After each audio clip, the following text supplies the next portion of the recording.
sразу telefonni o'chirib qo'ying. So'l ko'rsangiz ham mayli, ularga mumkin. Plus birovni haqqidan qo'rqmaydigan bir bu videoni o'tkazib yubormay oxirigacha eshiting. Sizga juda ham kerak, muhim ma'lumot, bilganlar biladi, bilmaganlarga foydali maslahat deb o'ylayman. Xo'p, bilasizlar, mashinanglar juda ko'payib ketgan. Bir kun oldin Visa kartni ochirdim. Visa kartni onlayn ochgan edim. Bilmayman, mashinanglarga sразу signal boradimi, qanaqadir falonchi karta ochdi deb. Ertasi kun telefon qilishyapti-da. Operator o'ris ayol, juda professionalniy, gap so'zlari joy-joyida. Bilaman, o'qigan ular. Aytyapti, siz raqamingiz 5-o'ringa tushdi va siz telefon yutib oldingiz deyapti. Hop deyapman, nima qilish kerak uning uchun deyapman. Siz familiyamni o'tsingizni ayting deyapti. Familiyamni o'tsin aytdim, nima qilibdi ismim dedimda. Yo'q eshitib turuvdimda. Keyin siz qayerda ishlaysiz so'rayapti. Nima ahamiyati bor uni desam, yo'q bor deyapti. Sababi siz uzun marketdan nimadir olsangiz, sizga 15% chegirma qilib beramiz deyishyapti. Men ustaman desam, demak sizga instrumentlarni 15% qilib beramiz deb uzoqdan olib kelyapti, daveriyaga kiryapti. Keyin sizga beradigan telefonim garantiyasini berishim uchun siz menga ma'lumotingizni aniqlashingiz kerak. Pasport seriyni nomeringiz yoki farqi yo'q, bu hujjatingizni kodini, nomerini aytishingiz kerak deyapti. Men uni bera olmayman, chunki mashinanglar ko'p. Men bera olmayman desam, to'xtang, bunda sizga hozir SMS boradi deyapti-da. Uzumdan SMS kelyapti, Uzum IDdan SMS keldi.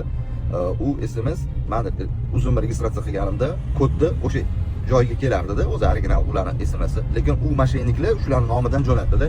Mana ko'rdingizmi, bu SMSni bizdan boshqa hech kim jo'natmaydi deyapti. O'shandan keyin ishondimda, mayli faqat pasportimni aytmayman dedim. Pravamni nomerini aytdim, yozib oldi. Bo'ldi, kun davomida kuryer sizga bog'lanadi. Telefoningizni qabul qilib oling, salomat bo'ling deb telefonni o'chirib qo'ydi. 5 minutdan keyin nimalar qilib qo'ydim deb hayron bo'lib qoldim. Men o'zim bu narsaga juda qattiq qarayirdim, bilmayman, gipnoz qilib tashlashdi. Xullas, uzun marketga keldim, qo'ynim bo'lmadi, so'radim.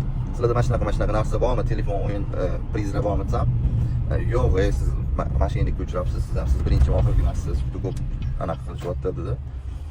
Shundan keyin g'alati bo'lib qoldi. Nima qilsam bo'ladi desam, endi hech narsa qila olmaysiz deyapti. Faqat shu kutasiz dedi. Sразу kartamdagi pulni boshqa kartaga o'tkazib oldim.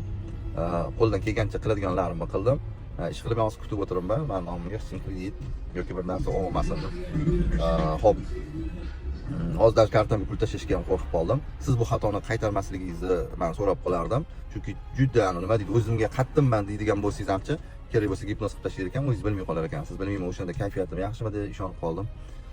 Shunga bu videoni maksimalniy tanishlarga yuborib qo'yinglar. Mabodo sizlarga kim telefon qilib, siz telefon yoki qanaqadir priz yutib oldingiz yoki pul yutib oldingiz deb aytsa, kompaniyam Uzun marketmi, Beeline, MTSmi, nima qatdan bu qat'iy nazar, sразу telefonni o'chirib qo'ying. So'l ko'rsangiz ham mayli, ularga mumkin. Plus birovni haqqidan qo'rqmaydigan nima deb javob beradi. Hammaga insof bersin, joninglar sog' bo'lsin, o'zinglarni ehtiyot qilinglar.